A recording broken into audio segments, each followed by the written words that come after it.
Well, good morning. 4:44 again. Yes, this is going to hope maybe it'll be the only video of the day. I never know. The title of this video is I Want More Than a Bigger Fishbowl. The ambassador shared a cartoon in the update video we aired a couple days ago showing a fishbowl with goldfish swimming around in overcrowded situation. It should have an overcrowded situation. I didn't see that. Forgot the "and," or it didn't type it. One of the fish was jumping out of the small bowl into a larger bowl that was unoccupied. He jokingly called it being raptured. I am not a goldfish. I am a human being made in the image of Prime Source Creator. Even though I may have forgotten or been ignorant of the truth, I was born with certain unalienable rights. No one has the authority to take those rights away from me. No church, no government, and no two-bit actor pretending to define me as God's representative on earth. I may not be fully awake yet, but I'm awake enough to be able to speak for myself. I'm tired of being a slave and being confined by limitations that do not properly express the essence of who I am, a son of the living God. I want more than a bigger fishbowl, more than money, or more than money, some fancy title, or other trinkets designed by the Matrix to divert my attention from the truth of my own being. All right, I need to add another word here that I didn't even see till I read it. Okay, let's save this. All right, let me just say, as an aside introduction, that I probably slept for 4 to 5 hours last night. Yesterday, I took the time to cut two 6-inch blocks of wood out of a 4x4 and attach them with a 2x4 to each other to make a nice podium, if you will, or a nice platform that my bedposts could rest upon. And then I triangulated it by putting another 2x4 and attaching it to the frame out in front of that so that it would have some stability. And I slept on an inclined bed for the first time last night. And maybe that's why I got over 4 hours of sleep, despite the fact that I have a court appearance in front of me today and that my mind would normally be overridden with activity, except I'm fairly confident that everything's going to go even better than I might expect this time. We'll see. In any case, back to the topic. Yes, the Matrix has been offering us trinkets for as long as we can remember. And as human beings, most of the time, most of our lives, we did not have enough fortitude, enough inside information inside of ourselves to even realize that we were being enslaved, that we were being tricked, that we were being bought and sold, a bill of goods that demeaned us, that enslaved us, that disempowered us, that took away our value. And we've allowed it to happen for a long, long time. Like many, I am waking up. I am hearing the bell of freedom ring inside of my being. I am seeing that flame of freedom burn and feeling its heat as I stand up for who and what I am, not just for Ron Van Dyke, but for humanity. As I said, I don't want a bigger fishbowl. I don't want more money. I don't want fancy titles. There are still those playing this game of enlightenment and awakening, this spiritual game that we are playing instead of the religious games that we played in the past. There are still those that think that, well, if I can get money and be put in charge of distributing money to for humanitarian aid to everybody else, then I will have arrived. I will have succeeded. Or if I can be given a title as King of North America, when I already had a title of Sir, that somehow that's going to make me important. Somehow that's going to make me fulfilled.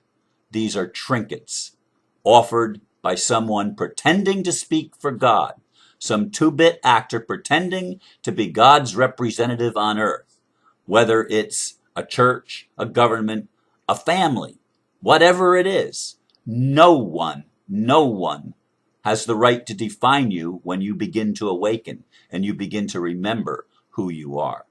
No one has the right to limit you. No one has the right to purchase you. Now, you can sell your own soul. You have the free will to do that. You can sell it for whatever conditions you choose, whatever trinkets you choose. But as for me and my friends, I want freedom. I want my unalienable rights protected and guaranteed by those two-bit actors that pretend to be authoritarian bosses, when in fact they are criminals operating outside the law in violation of due process of law, abusing their official capacity, abusing and guilty of misconduct in that capacity, violating laws and even acts and ordinances within their own system in the United States, violating those to maintain the illusion of control.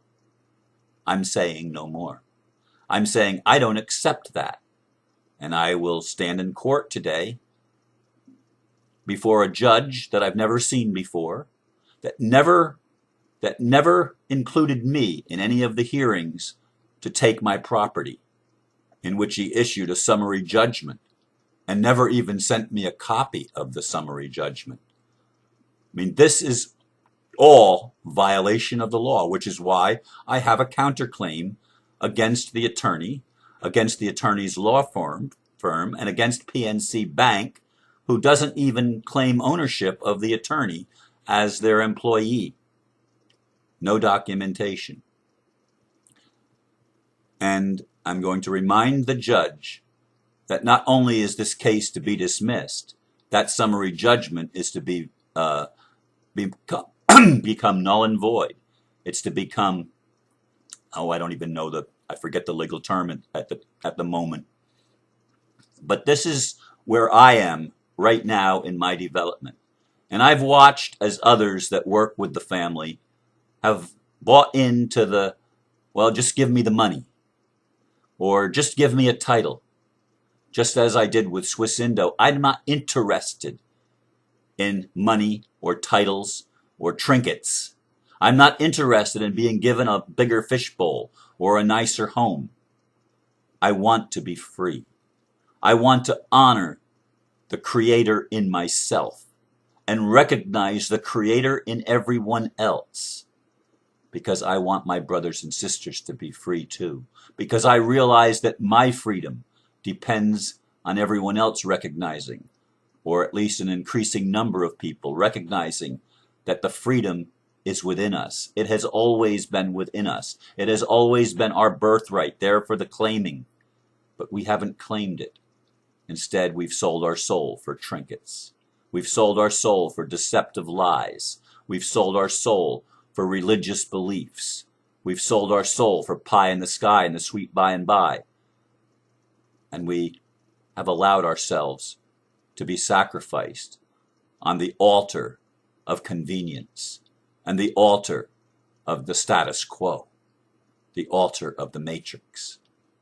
Year after year, lifetime after lifetime, we've played that game. We've gone down that path. And look where it has brought us. I'm not satisfied till I am free, till all my brothers and sisters are free. I can taste the freedom. I can feel its heat. I can smell it. I can sense it with all of my senses. It's beckoning. It's calling you. It's calling me home. What's home? Home is living in peace. Home is living securely, knowing that you are loved and that you are loved.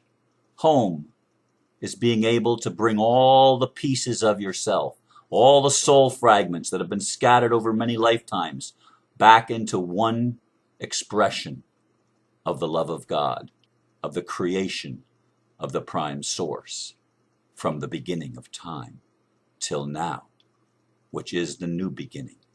The new beginning, the new covenant being fulfilled, that you all know who you are and know the Creator within yourself, and no longer will you be willing to live in some larger fishbowl or some limitation system like the Matrix has provided for us.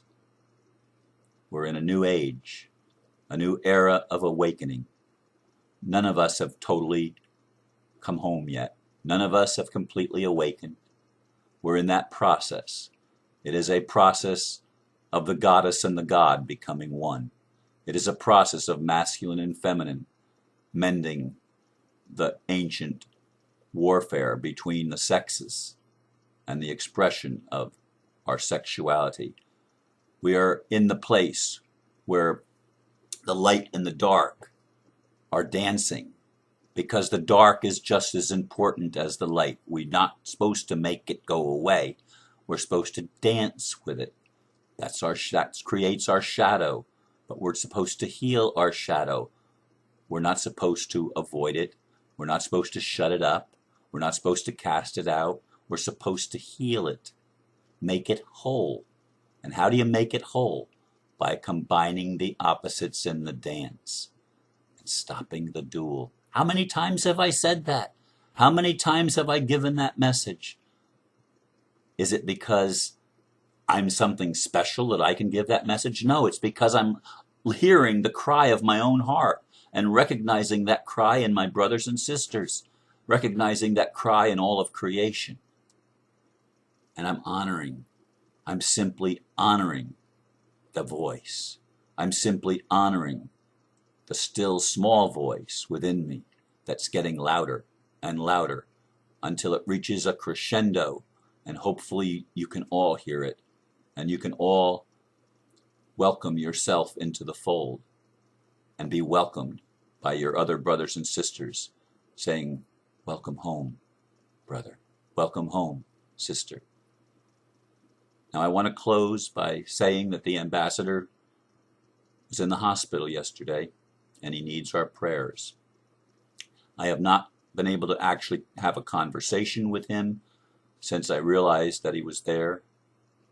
I hope to do that after I record this video and get it processed and up online before I go to court. But in any case, there are many people that have a vision of freedom. Let's hold tight and stay firm and stand tall and saying, I want freedom.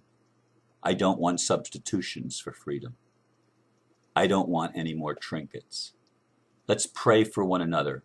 Let's uplift one another, and let's recognize that we're interconnected. Love is recognizing the interconnectedness of life. Are you willing to love even those that are on a seemingly different path? We're all on the path of liberation, even if we don't know it. Thank you for listening and considering what I've shared with you today. May you be blessed. Thank you. Namaste.